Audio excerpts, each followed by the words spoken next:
Hello, I'm Lee, and welcome to the energy update for December 2022. Every month, I take the pulse on some of the themes that will be showing up energetically, psychologically, emotionally. A few of the themes this month are: we're entering a phase of the energetic leap, a time of high transformation. Starts in December, runs through to April. Underneath the chaos of these times, seeds are being sown. And finally, allowing trust to return. These and 5 more themes, stay tuned for the full update.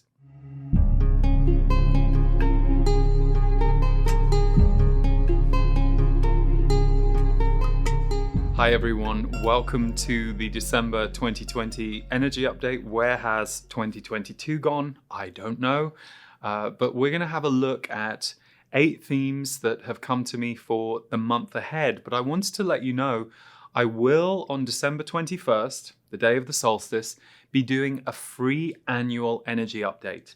So we'll put a link to that below so that you can make sure you sign up for that. It's an extended broadcast. I will also do some channeling at the end of that broadcast. So that's coming up on the 21st. But for today, let's look at the themes that we have. The big one, in a way, headline theme for this month is that we are entering into the energetic leap.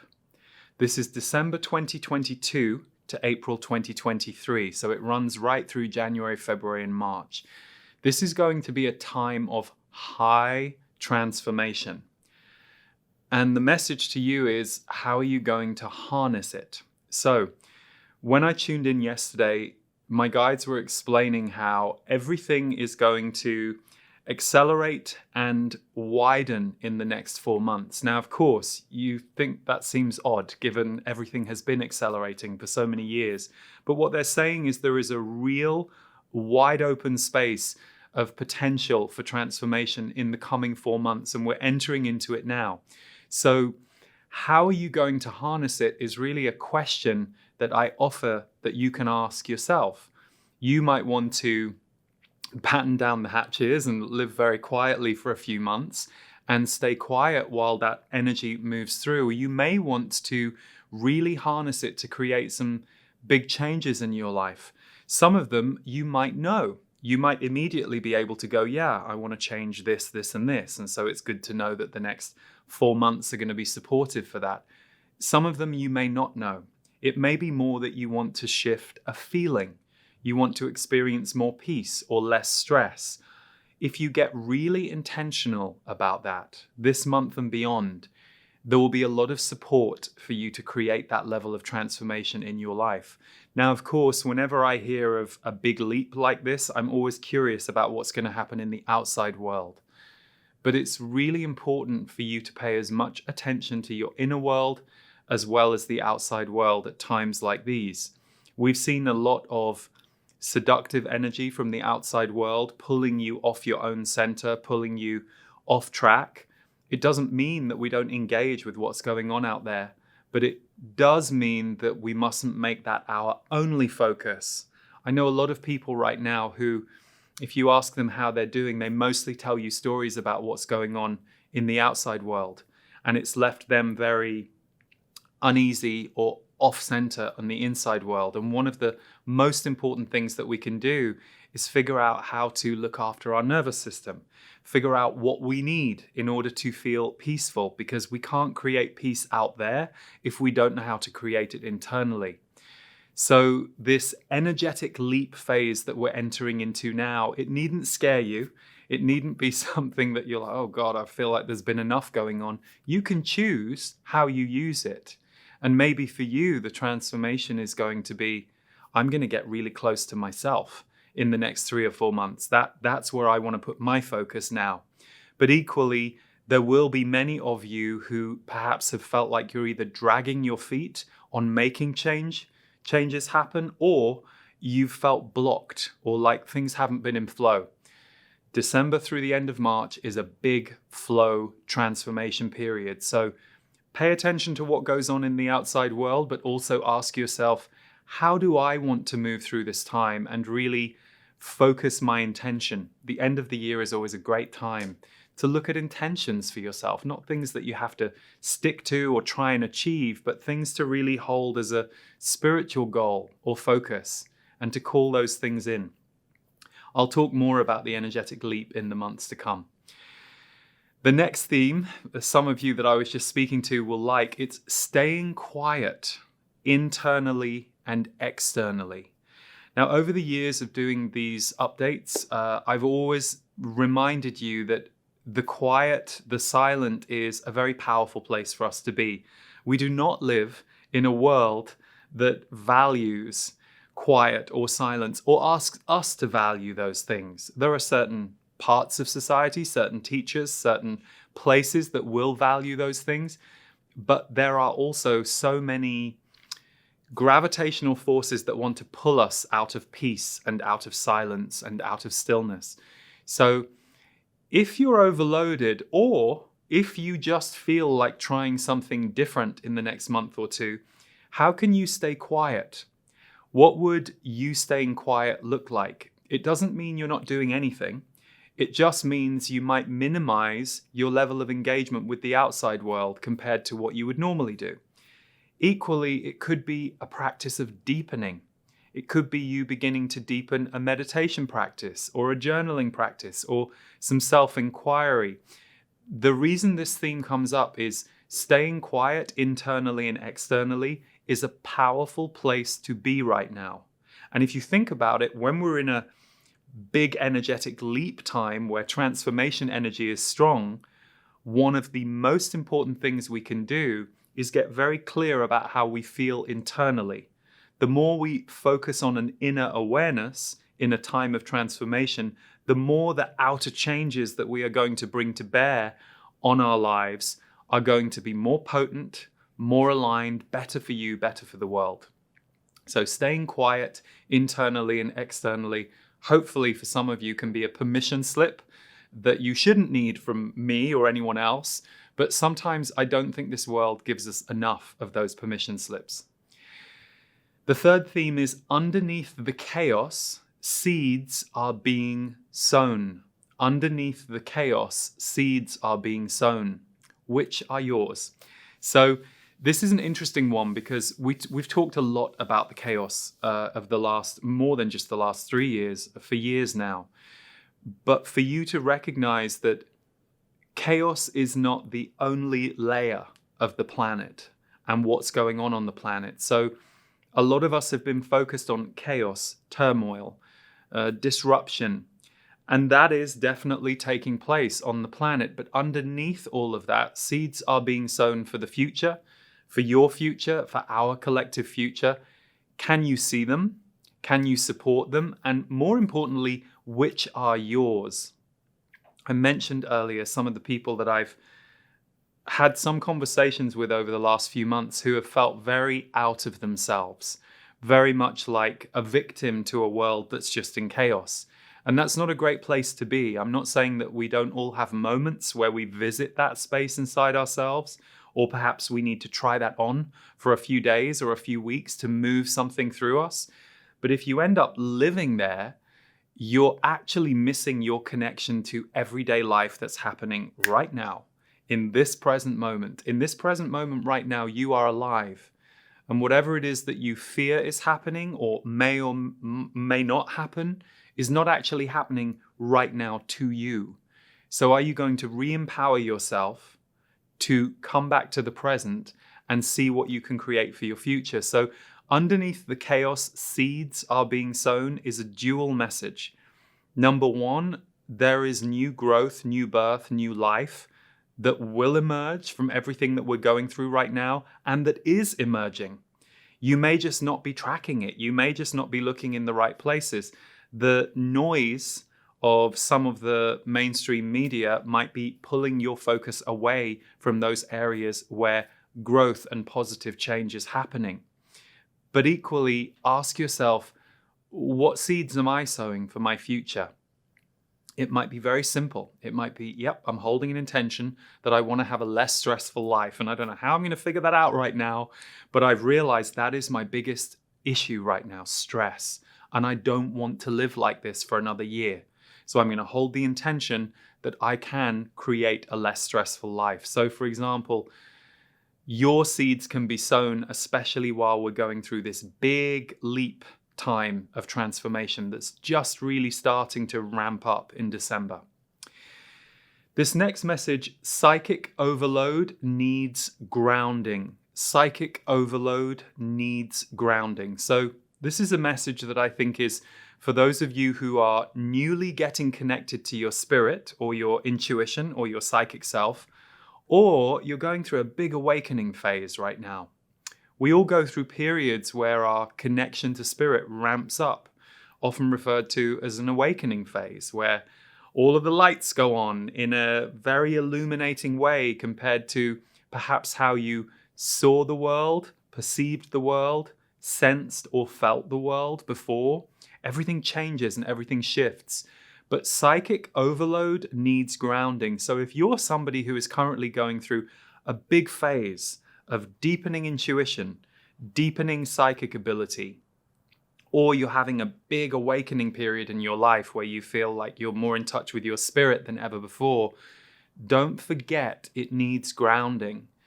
It's wonderful to ride those highs or those experiences, but you can overload your circuits and get too off balance into the realm of spirit. We are a human body, and our role here is to run that spiritual energy through our body as much as we can. So we're not trying to escape this, although for many of us, that can often be how we first encounter spirit. We leave the body because of trauma or because we don't like what's going on earth. We find spirit and we go, oh, this is the safe place. But the real growth for us as a soul and a human spirit goes where we can allow the spirit to infuse the way we see the world, the way we relate to the world, the way we engage with the world. So slowly we become a more spiritual human being. But if you cut out the human part, it can be very tricky. And if you start living in spirit without really paying attention to what's going on the ground, it can really overload you. So, I've always said that channeling is best used as part of a balanced diet. So for me, and for those of you who resonate with things like channeling or intuition, it's a wonderful thing and it's a huge part of my life, but it's a part of my life and I use it to enhance all the other parts of my life. And I make sure that I'm checking out the multidimensionality of myself and making sure that I'm as grounded as I can be or need to be in regular moments. So I just throw that message out there, not because I think that's a dominant theme, but that theme came through. So there's probably a group of you who listen to messages like mine who are going through some psychic overload right now. And you always have to be careful, especially if you have any history of psychiatric issues or experiences that you've gone through. It's always important to make sure that you encounter any of those energies in as grounded and as balanced a way as you can. So just be mindful of that. These are super intense times.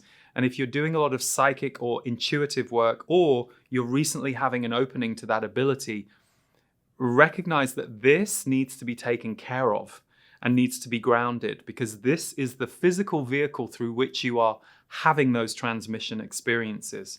So never forget the body.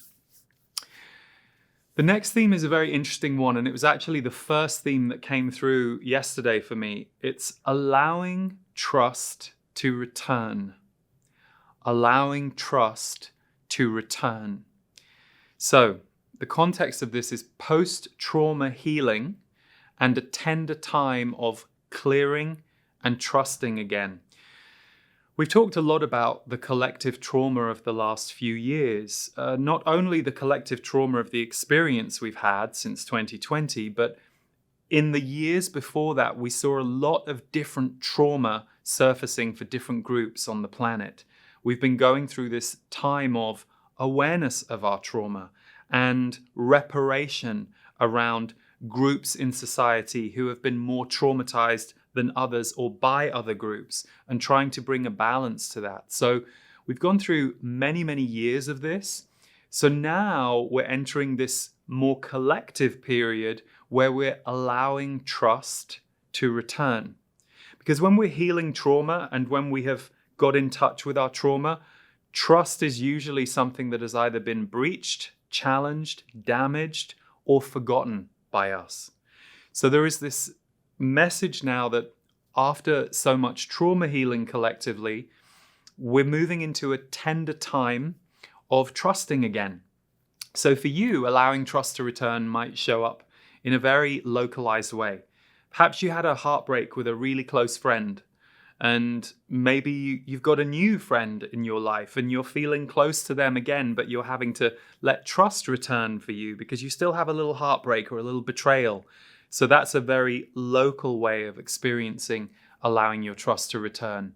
But collectively as well, we're beginning to have an ability to let our hearts be back in the room. So that may be something that you experience very directly, very personally, or it may be something that you start to witness around you. And of course, everything happens every day on earth in so many different ways. There are so many different things going on, but this allowing trust to return theme is going to rise in areas where trust has previously been lost. So look out for that in your own life and in people that you see around you. The sixth theme for this month is sobering truths that empower change. Sobering truths that empower change. You know, I think of a sobering truth as something that slightly, whoa, hits you between the eyes, or there's usually an element of shock to it, or surprise. It's quite strong or impactful, but the kind of truth that brings about change. So you learn something about somebody that's a little bit shocking at the time that you learn it, but it's going to lead you to a changed dynamic with that person that will ultimately be for the better, ultimately be healthier for both of you. Might be impactful on that Wednesday that you hear about it, but the following Tuesday and the weeks after that, you'll begin to start to reshape yourself around this initially sobering truth that actually is freeing both of you to have a higher level of relationship. I look at this on the world stage and so many things that we're seeing, impactful events that we're seeing around the world. You know, one of the themes for November was shifts in power. And we certainly saw a lot of power and oppression dynamics playing out in various parts of the world. It's very sobering, and it's not easy to witness, feel, go through it. And yet the point of those movements and the point of those fights that many brave people are having are to empower change. So it's sobering in the moment that it's happening, but it will lead to a higher octave of being. It's a no against anything less than what is fair and just and really supporting human rights. Which is interesting because the next theme leads into that in some way, or tandems that. Theme number 7 is exhaustion and struggle becoming the anger and fire of change. And this can be positive or challenging depending on the event. So exhaustion and struggle becoming the anger and fire of change. So, you know, we know that exhaustion and struggle have been themes for many, many people on the planet in recent years. And it can go one way or the other when that turns into anger and fire.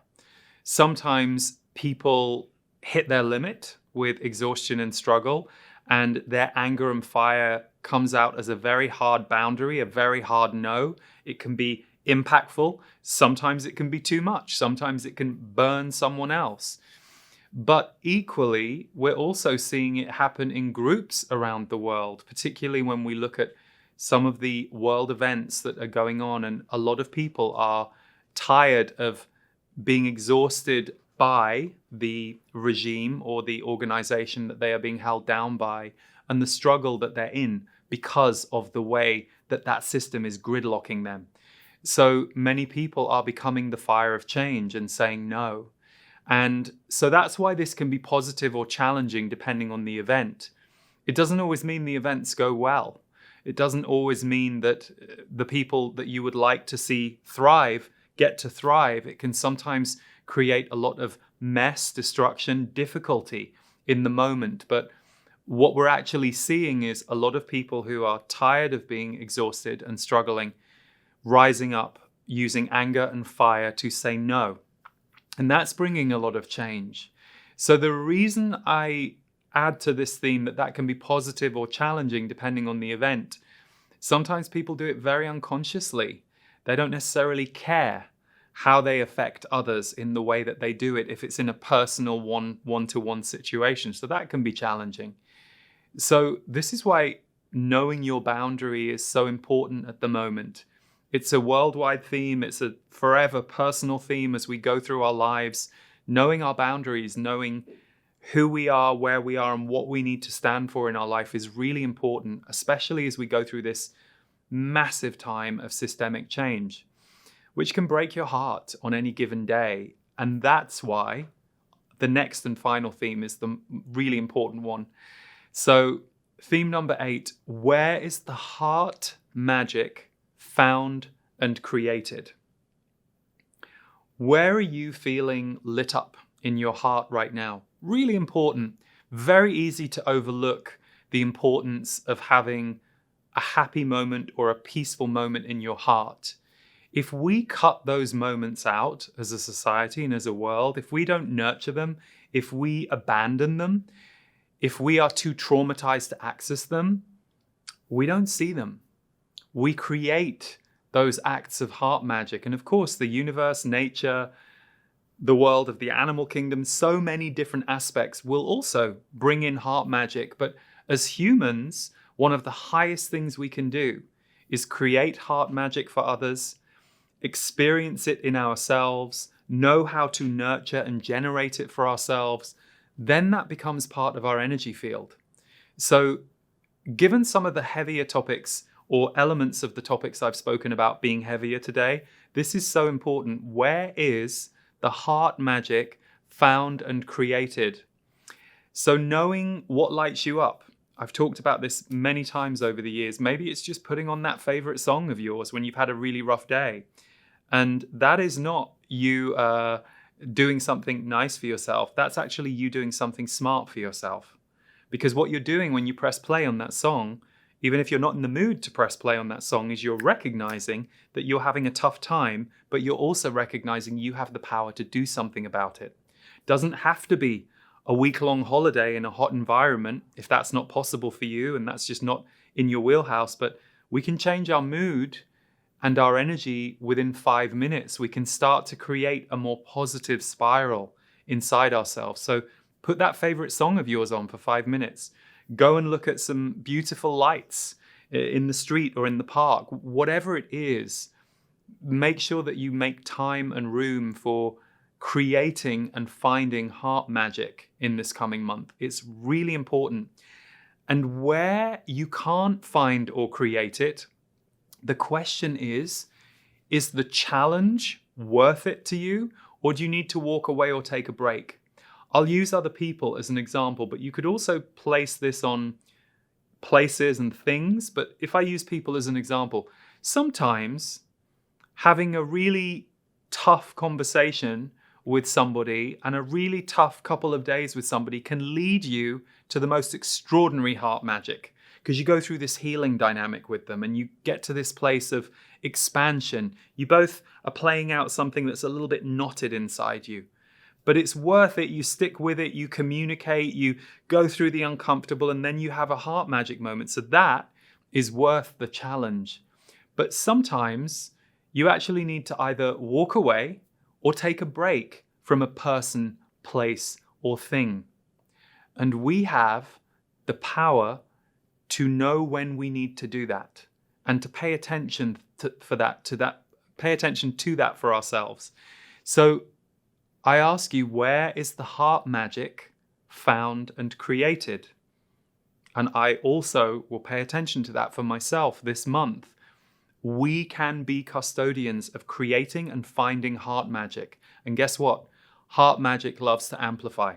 Heart magic loves to light up other heart magic, and it becomes an encompassing force, a magnetic force. So I hope in this month of December, you can find some heart magic. One of the things I've always loved about December is Christmas lights. You know, I love Christmas lights and the bit of magic that they sprinkle everywhere. And you don't have to be into Christmas to like some of the Christmas elements that we see. So I think this is going to be a very interesting month for everybody, a big month, but also I'll go back to what I said at the very beginning, staying quiet where you can and where you need to. Christmas can be a very challenging time emotionally.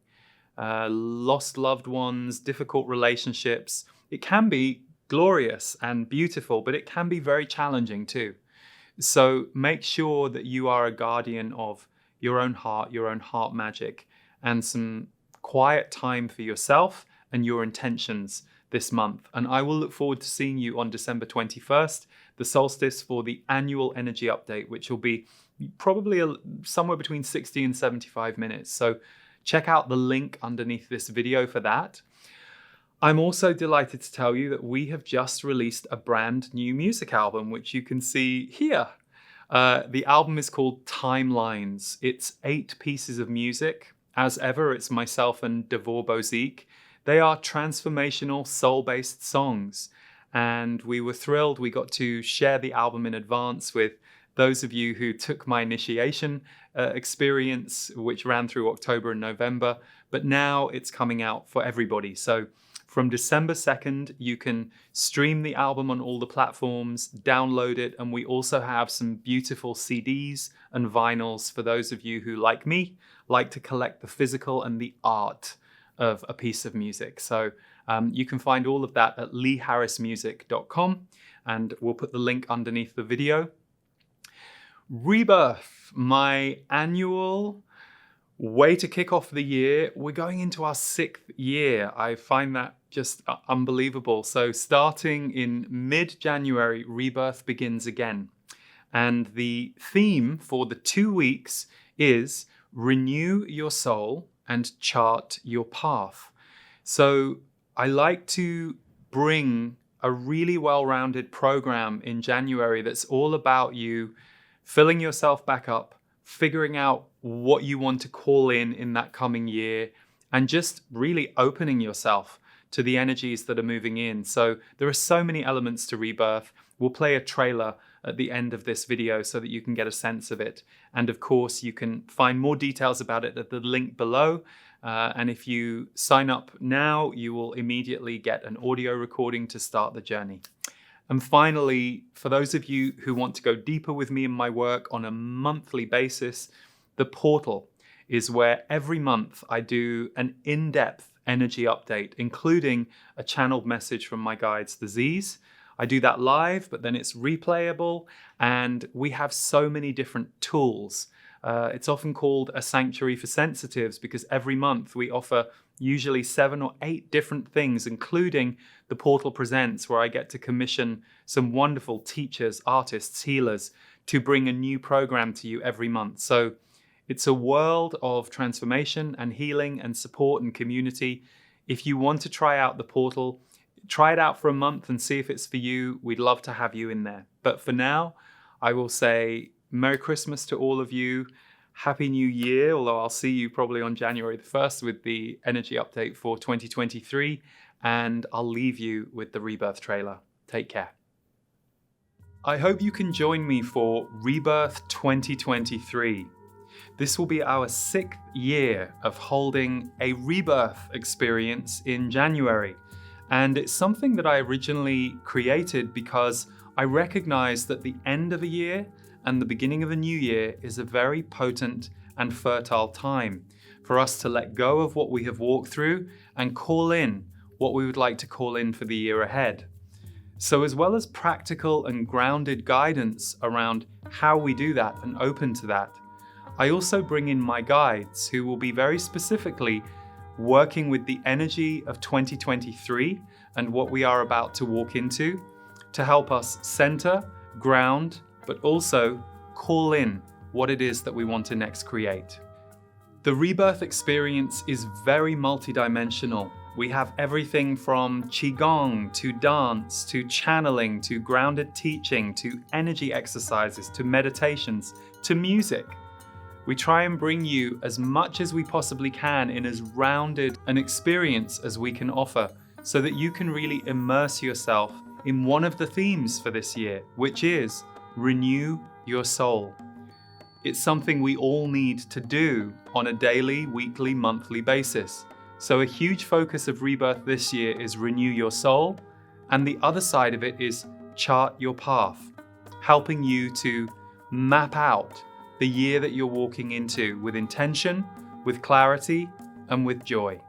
So we look forward to you joining us for Rebirth 2023, where you can renew your soul and chart your path.